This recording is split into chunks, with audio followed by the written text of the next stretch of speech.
रेहाना और रवि की शादी के बाद रवि के पास कुछ नहीं था। रेहाना, तुमने मुझसे शादी करके एहसान किया है। मुझसे ज्यादा तो तुम कमाती हो। अरे तो क्या हुआ, एक दिन आएगा रवि कि तुम खूब पैसा कमाओगे। मुझे तुम पर पूरा विश्वास है। रवि और रेहाना खुद को स्टैंड करने के लिए पूरी मेहनत करते। रेहाना, मैं नौकरी नहीं करना चाहता हूँ। तो कोई बात नहीं, मैं नौकरी करके घर चलाती हूँ, तुम बिजनेस सेट करने की कोशिश करो। एक दिन। रेहाना, तुम जानती हो, मैंने जो विज्ञापन बनाने वाली कंपनी खोली थी ना, उसे बड़ी ब्रांड का ऑफर आया है। अब हम लोगों के दिन प्यारे न्यारे हो गए हैं। मैं जानती थी रवि कि एक दिन तुम सेटल हो जाओगे। रवि का काम अच्छा चल जाता है। एक दिन वो रेहाना से कहता है, रेहाना, अब हम लोगों का बच्चा भी हो गया है। बहुत छोटा है वो, उसका ख्याल कैसे रखेंगे हम? कैसे क्या, मैं गांव से माँ को लेकर आ जाती हूँ। नौकरी से हाफ डे ले लिया करूंगी। अभी तो वो छोटा है, स्कूल जाने तक मैं मैनेज कर लूंगी। देखो रेहाना, मैं अब अच्छा कमा रहा हूँ। तुमको नौकरी करके परेशान होने की कोई जरूरत नहीं है।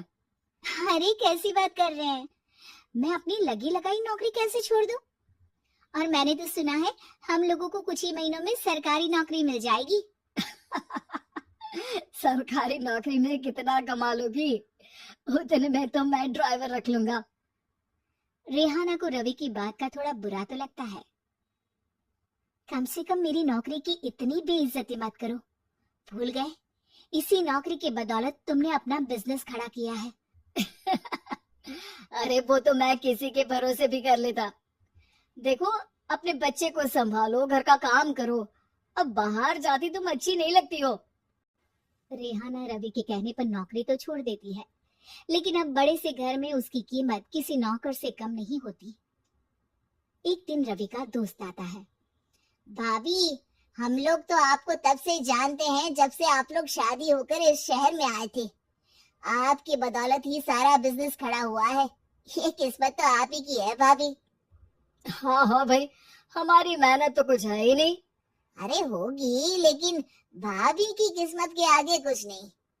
दोस्त वहां से चला जाता है, लेकिन रवि का गुस्सा सातवें आसमान में होता है। देखा कैसे बोल रहा था? अरे बिल्कुल अच्छा आदमी नहीं है ये। कैसी बात कर रहे हैं आप? प्रशांत भैया तो बहुत अच्छे इंसान है रवि। कैसे उन्होंने हमारे मुश्किल वक्त में हमारा साथ दिया था। अरे था पैसा तो साथ दिया, नहीं तो कौन पूछता है? रवि का व्यवहार पैसा आते ही अलग हो गया। वो बंदे को बंदा नहीं समझता। घमंड से घिरे रवि ने तो एक दिन हद ही कर दी। रेहाना, मैं अब तुम्हारे साथ नहीं रह सकता हूँ। क्या क्या बकवास कर रहे हो रवि? क्या कहना चाहते हो? और क्यों नहीं रह सकते तुम मेरे साथ? देखो, मुझे कोई और पसंद है और उसने साथ रहने पर बस यही शर्त रखी है कि मुझे तुम्हें तलाक देना होगा। रेहाना, जो कि एक स्वावलंबी महिला थी, उसने बिना देर किए रवि को कह दिया, कोई इश्यू नहीं, मुझे पैकिंग में 4 दिन का वक्त लगेगा, लेकिन तब तक मैं तुम्हारे साथ नहीं रहूंगी। 4 दिन के लिए तुम कहीं और शिफ्ट हो जाओ, मैं घर से निकलूंगी तो बता दूंगी। रवि घर छोड़कर चला जाता है। रेहाना को दुख होता है, वो रोती है, लेकिन व्यवहार से स्ट्रांग रेहाना को पति के वापस आने का और उसे सबक सिखाने का पूरा भरोसा था।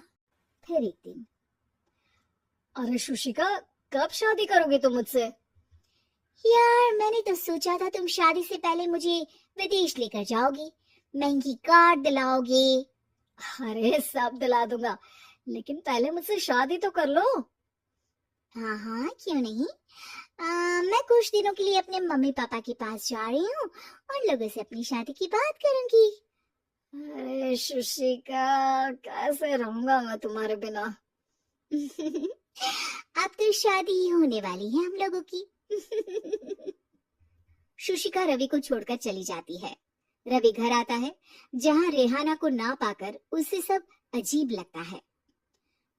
घर तो रेहाना के बिना कुछ नहीं है, बच्चे की याद भी आ रही है। चलो एक वीडियो कॉल कर लेता हूँ। रवि रेहाना को वीडियो कॉल करता है, लेकिन रेहाना फोन नहीं उठाती।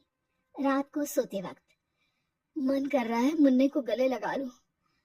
चलो कोई ना, शुशिका से शादी के बाद मेरे और भी बच्चे होंगे। अगले दिन रवि ऑफिस जाता है जहाँ टीना खड़ी होती है। सर, आपने अपने नए ऐड के लिए मॉडल की रिक्वायरमेंट डाली थी ना, मैं उसी के लिए आई हूँ। रवि टीना को देखकर खुश हो जाता है। अब शादी हो गई है तुम्हारी? नहीं सर, बस अच्छा सा हैंडसम और अमीर लड़का देख रहे हैं मेरे मम्मी पापा। रवि के दिमाग से तो टीना को देखकर शुशिका का ख्याल भी खत्म हो जाता है। अरे यार, ये लड़की मिल जाए कितनी सुंदर है। शुशिका तो इसके आगे कुछ नहीं है। क्या तुम्हें ऐसा नहीं लगता कि मुझसे मिलकर तुम्हारी ये खोज खत्म हो गई है? आप तो 2 बच्चों की पापा लग रहे हैं। अरे नहीं नहीं, मेरी शादी तो हुई थी, लेकिन बीवी को किसी और से प्यार था, मुझे छोड़कर चली गई। खैर, टीना की दोस्ती रवि से हो जाती है, लेकिन 1 महीने बाद शुशिका रवि के पास वापस आती है।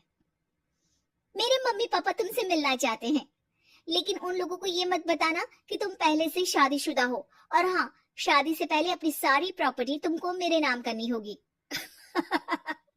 अरे पागल, अब मैं तुमसे शादी ही नहीं करना चाहता। भला ऐसी लालची औरत से कौन शादी करेगा? तभी वहां टीना आ जाती है। रवि, ये पागल सी औरत कौन है? देखो, तुमने ही कह दिया ना पागल, तो पागल ही है। पता नहीं कौन है, कह रही है शादी कर लो, लेकिन शादी से पहले अपनी सारी प्रॉपर्टी मेरे नाम कर दो। बोल तो सही रही है। वैसे तुम जानती हो, मेरी एक सहेली है, उसके पति ने उसे पैसा आते ही छोड़ दिया, जबकि उसको खड़ा करने वाली ही मेरी सहेली थी। और मुझे भी भरोसा नहीं है। अगर मैं भी तुमसे शादी करूंगी तो तभी जब तुम मेरे नाम अपनी सारी प्रॉपर्टी कर दोगी। अरे हाँ हाँ, क्यों नहीं, बिल्कुल कर दूंगा। रवि और टीना की शादी की तारीख तय हो जाती है।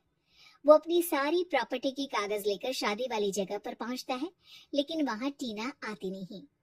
रवि टीना को मैसेज करता है, कहाँ हो? सॉरी, मैं तुमसे शादी नहीं कर सकती, मुझे तुमसे भी ज्यादा पैसे वाला मिल गया। रवि को गुस्सा आ जाता है। वो गुस्से से सारा डेकोरेशन तोड़ रहा होता है कि वहां रेहाना आ जाती है। सर, क्या हो गया? क्या डेकोरेशन पसंद नहीं आई आपको? तुम यहाँ क्या कर रही हो?